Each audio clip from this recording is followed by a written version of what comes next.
Chilli powder అన్ని రకాల వంటలకు పచ్చళ్లకు సరైన chilli powder. No colour no chemical. Hi hello నమస్తే, welcome to I dream relationship lab. నేను మీ శ్రావ్య. ఇప్పుడు ప్రతి ఒక్కరు ఏంటంటే భార్య ఎలా ఉండాలి, భార్య భర్తతో ఎలా నడుచుకోవాలి, ఇంట్లో వాళ్ళతో ఎలా ఉండాలి, వీటిలన్నిటి గురించి మాట్లాడతారు. కానీ భర్త భార్యతో ఎలా ఉండాలి, ఎలా నడుచుకోవాలి, ఎలా అర్థం చేసుకోవాలి, ఎలా ఉండాలనేది ఎవరు చెప్పరు. వీటి గురించి మాట్లాడడానికి మనతో ఉన్నారు motivational speaker and language trainer Vijay బంగారు అమ్మ. నమస్తే అమ్మ. నమస్తే అమ్మ. బాగున్నావా? బాగున్నానమ్మా, మీరు ఎలా ఉన్నారు? బాగున్నానమ్మా, థ్యాంక్ యూ. అమ్మ, అందరూ అంటారు భార్య ఎలా ఉండాలి, భార్య నడుచుకోవడం ఎలా ఉండాలి, ఫ్యామిలీని ఎలా చూసుకోవాలి, తిట్టినా కొట్టినా సర్దుకోవాలి అని చెప్తూ ఉంటారు. ఎట్లా ఉండాలని చెప్తున్నారు, ఒక టీచర్ చెప్పినట్లుగా ఉండాలి అన్నట్లుగా. కానీ భర్త ఎలా ఉండాలనేది ఎవరు చెప్పరు. అసలు భర్తతో కూడా అమ్మ, ఒక కుటుంబం నుంచి వస్తుంది ఒక అమ్మాయి, తనతో ఇట్లా ఉండాలి, ఇట్లా నడుచుకో, తనని అర్థం చేసుకో అని ఎవరు చెప్పరు. ఎందుకని అంటారు? దాని గురించి ఒకసారి మాట్లాడుకుందామమ్మా. సో మీరు మన పాయింట్ ఏంటంటే, భార్య ఎంతసేపు వచ్చి ఈ సమాజంలో ఎంతసేపు వచ్చి నువ్వు మీ భార్య అంటే ఆడవాళ్లే మగవాళ్ళని అర్థం చేసుకోవాలి, వాళ్ళకి తగినట్టుగా ఉండాలి, వాళ్ళకి అనుకూలంగా అన్ని పనులు చేయాలి. కొన్ని పనులు నీకు ఇష్టం లేకపోయినా ఆడవాళ్ళు చేయాలి, నవ్వుతూ చేయాలి. ఏ మాత్రం no feelings, no emotions, nothing. So నువ్వు కంఫర్టబుల్ గా ఫీల్ అయ్యి, ఆరోగ్యం బాగలేకపోయినా చేసుకుంటూ ఫీల్ అయ్యి, కంఫర్టబుల్ లేకపోయినా కంఫర్టబుల్ గా ఉన్నట్టు నటిస్తూ కూడా మగవాళ్ళు చెప్పినట్టు ఉండాలి అని చెప్తున్నారే తప్ప, సో మగవాళ్ళకి ఎవ్వరు ఆడవాళ్ళు అంటే, ఒక స్త్రీ అంటే ఎప్పటి నుంచి ఎక్కడో పుట్టి దాదాపు 22 సంవత్సరాలు ఒక వాతావరణంలో పుట్టి ఒక పద్ధతిగా పెరిగి కదా ఉన్న అమ్మాయి నీ ఇంటికి కొత్తగా వచ్చింది అంటే నువ్వెలా ఉండాలి, భర్త ఎలా చూసుకోవాలి అనేది ఎవరు చెప్పట్లేదండి. నాకు తెలిసి అయితే చెప్పరు. సో కాబట్టి అంటే మనమే చెప్దాం ఎలా ఉండాలి అనేది. ఓకే. సో మగవాళ్ళు ఎప్పుడైనా సరేనండి, అంటే అది అంటారు కదా ప్రొడక్షన్ ప్రాబ్లం అన్నట్టుగా, ఆ ప్రొడక్షన్ లోనే ప్రాబ్లం ఉంటేదంటే వాళ్ళకు ఒక ఈగో ఉంటది అనమాట, మేల్ ఈగో. ఆ ఈగో ఎలాగంటే, మీరు భార్య ఎంత మంచిగా అన్నా చేయని, ఎంత పర్ఫెక్ట్ గా ఉండని, ఏదో ఒకటి ఉంటది అనమాట. ఎంత పర్ఫెక్ట్ ఎలాగా, ఏదో ఒకటి అనాలి, డామినేట్ చేయాలి, ఈమెను తక్కువగా చూడాలి అని ఉంటే. అంటే 90% అలా ఉంటారు. ఒక 10% వాళ్ళు నిజంగానే భార్య యొక్క టాలెంట్ గుర్తుపట్టి ఆమె కష్ట నష్టాలు చూసుకొని ఆమెకి ఇష్టమైనట్టుగా ఉండి ఆమెను బాధ పెట్టకుండా చూసే వాళ్ళు కూడా భర్తలు కూడా ఉన్నారండి. అందులో మా husband best example. Yes, is a professor in Osmania university. ఏ మాత్రం నన్ను బాధ పెట్టరు, నాకు అనుకూలంగానే చేస్తారు. అందుకనే నేను ఇన్ని ప్రోగ్రామ్స్ చేస్తున్నాను. సో అట్లా అంటే just I'm giving one example. So కాబట్టి ఆయన హెల్ప్ తోనే, ఆయన సపోర్ట్ తోనే నేను ఇవన్నీ చేస్తున్నాను. సో అలాంటి వాళ్ళు కూడా ఉంటారు. నీ టాలెంట్ ఏంటో నువ్వు చక్కగా నీ పనులు నువ్వు చేసుకోమని చెప్తారు, చాలా సపోర్ట్ చేస్తారు. అలాంటి వాళ్ళు కూడా ఉంటారు. అంటే ఆయన ఒకటేం చెప్పట్లేదు, అలాంటి వాళ్ళు కూడా ఉన్నారు 10-15%. సో వాళ్ళతో గొడవ ఏం లేదు. కాబట్టి మగవాళ్ళు కూడా ఆడవాళ్ళ కష్టాన్ని గుర్తించాలి. అంటే ఒకటేంటంటే, ఇదివరకు అంటే పురాతన కాలం నుంచి ఇప్పటిదాకా మగవాళ్ళు సంపాదిస్తున్నారు కాబట్టి ఆడవాళ్ళు చెప్పిన మాట వినాలనలేదు. కానీ ఇప్పుడు లేదండి, ఆడవాళ్ళు కూడా మగవాళ్ళ కంటే ఎక్కువ సంపాదిస్తున్నారు. మీకంటే హైలీ టాలెంటెడ్ ఉన్నారు, పెద్ద పెద్ద సిఇఓలు ఉన్నారు, పెద్ద పెద్ద కంపెనీలు నడిపించిన వాళ్ళు, పెద్ద పెద్ద ఆర్గనైజేషన్స్ లీడ్ చేసిన వాళ్ళు ఉన్నారు. ప్రతి దాంట్లో ఆడవాళ్ళని అన్నిట్లో ప్రూవ్ చేసుకున్నారు. అందులో మనం మల్టీ టాస్కింగ్ చేయగలం కదా. అంతే కదా. ఇప్పుడు నేను అంటే కొంచెం పాలు వేడి చేయండి అంటే, ఆ పాలు వేడి చేసిన వరకే ఉంటది. దాని తర్వాత మళ్ళీ ఆ స్టవ్ మీద పాలు పొంగిపోని, దాని తర్వాత ఇంకా ఏమన్నా మాట్లాడితే అంతే, ఇది పొంగిపోయి ఇవన్నీ ఎవరు చూస్తారు, నా వల్ల కాదన్నా వదిలేస్తారు. సో అంటే ఆడవాళ్ళు దేనికైనా అంటే ఓర్పుకు మారుపేరు ఆడవాళ్ళు. ఓకే. కాబట్టి మగవాళ్ళు ఏంటంటే ఆడవాళ్ళ కష్టాన్ని కూడా గుర్తించాలి. ఆమె కూడా ఒక మనిషే, ఆమెకు కూడా ఫీలింగ్స్ ఉంటాయి, ఆమెకు కూడా ఒక రెస్పెక్ట్ ఉంటుంది. ఆమె మాటలు కూడా అంటే తన మంచి మాట చెప్తే మనం వినాలి అనేది. ఆడవాళ్ళు నేను చూశాను, కొంతమంది అసలు చంప మీద కొట్టాలన్నది. ఈ ఆడవాళ్ళ పెత్తనాలు చాలా ఉన్నాయి ఇక్కడ అని అంటారు. ఆడవాళ్ళు మీకేం తెలుసు, నోరు మూసుకొని ఉండండి అని అంటారు. మాకు అన్నీ తెలుసు, తెలియని అంటూ ఏమీ లేదు.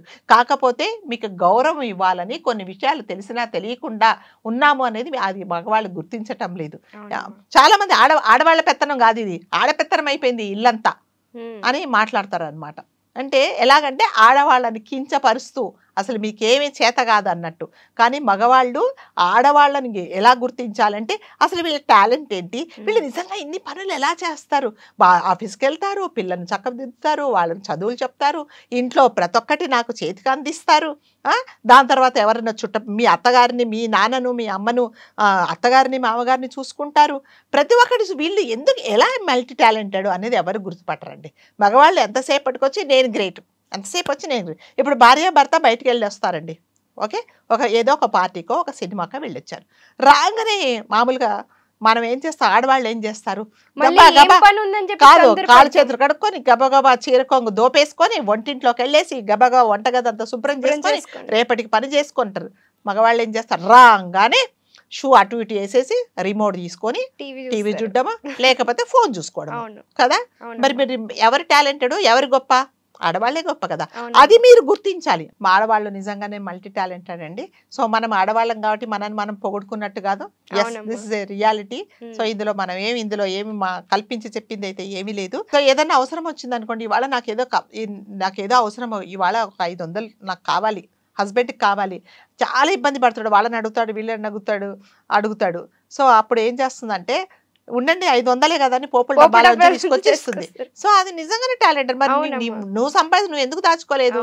సో అన్ని విధాల అన్ని రకాలుగా ఆడవాళ్ళు సమర్థులు అనేది మగవాళ్ళు ఒప్పుకోవాలి, కంపల్సరీగా ఒప్పుకోవాలి. ఒప్పుకోకపోతే అది వాళ్ళ కర్మ. అంటే అంటారు కదా, ఒక క్వాలిటీని, ఒక దేనిదన్నా ఒక నాణ్యతను గుర్తించాలి అంటే నీకు ఆ టాలెంట్ ఉండాలి, నీకు ఆ టాలెంట్ ఉండాలి, లేకపోతే నీకు తెలియదు కదా. నీకు తెలియదు కాబట్టి నువ్వు గుర్తించలేవు అనమాట.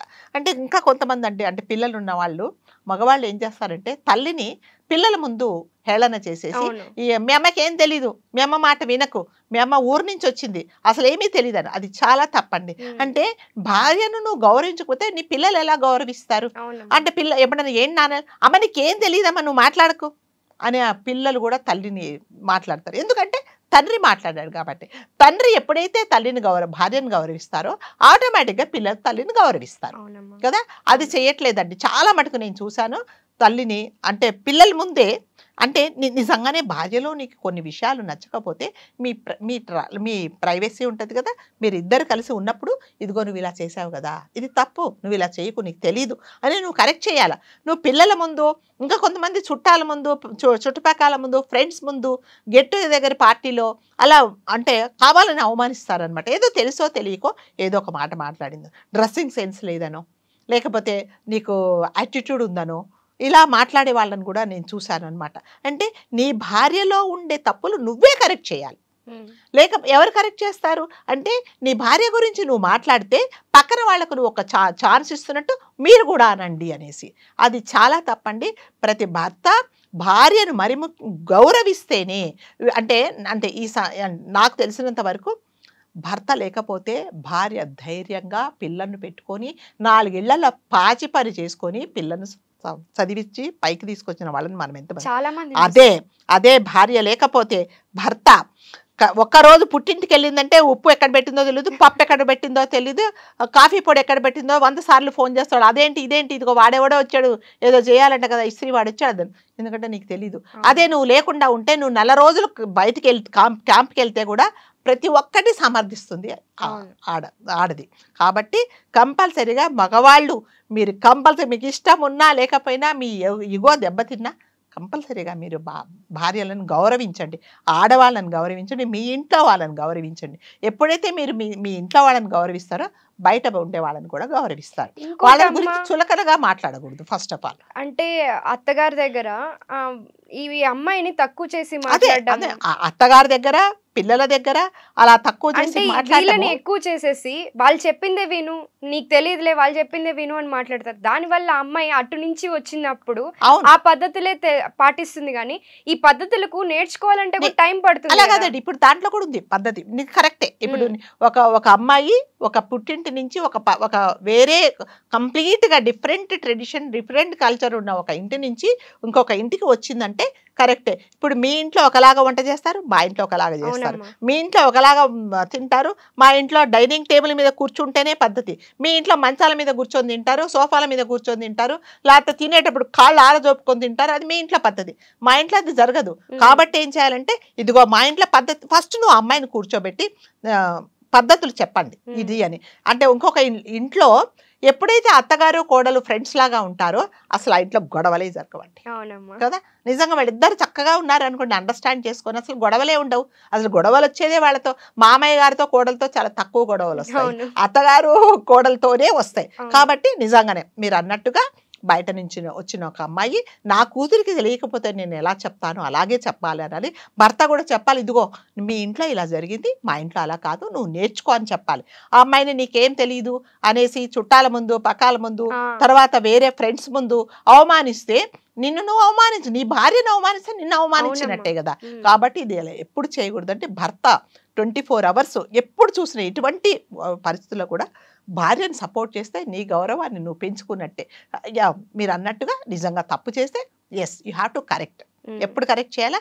ఆమె ఒంటరిగా ఉన్నప్పుడు కంపల్సరీగా కరెక్ట్ చేయి. ఇదిగో నువ్వు అలా చూడు, నలుగురు ఉన్నప్పుడు నిన్న నవ్వావే గట్టిగా, అది చాలా తప్పు, అలా చెప్పకూడదు, నవ్వకూడదు. అంటే అక్కడ ఏదో నువ్వు ఊరు నుంచి వచ్చావు, చిన్న ఊర్లలో అలా సరిపోతుంది, ఇది తప్పు, ఇలా చేయకూడదు అని కొన్ని విషయాలు చెప్పాలి. అప్పుడు తను కరెక్ట్ చేసుకుంటుంది. నువ్వు చెప్పలేదు, నాకు తెలియదు ఆ డిఫరెన్స్, అక్కడ ఉన్నట్టే నేను ఇక్కడ ఉన్నాను, కాబట్టి నువ్వు కరెక్ట్ చేయాల్సిన బాధ్యత నీదే కదా. కదా ఎక్కువ టైం గడిపేది నువ్వు భార్యతోనే, భార్య ఎక్కువ సేపు ఉండేది భర్తతోనే. సో మీ ఇద్దరు ఆ ప్రైవేట్ టైంలో మాట్లాడుకోండి.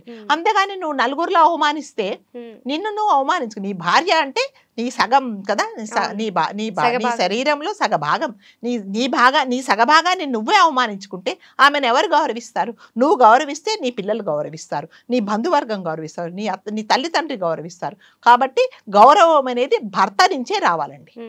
కాబట్టి కంపల్సరిగా మగవాళ్ళందరూ తప్పకుండా, అంటే నేను ప్రతిదానికి సమర్థించండి, ప్రతిదానికి గౌరవించని చెప్పట్లేదు. ఎక్కడైనా తప్పు చేస్తే కంపల్సరీగా అంటే సరి చేయాల్సిన బాధ్యత మీదే. కాబట్టి ఒక టైం ఉంటుంది, ఆ టైంలో మీరు కూర్చోబెట్టి చెప్పండి. తప్పకుండా వినని భార్యలంటూ ఎవరు ఉండరు. ఓకే అమ్మా, థ్యాంక్ యూ సో మచ్. నిజంగా ప్రస్తుతం ఉన్నటువంటి సమాజం దేనికి ప్రయారిటీ ఇస్తుంది?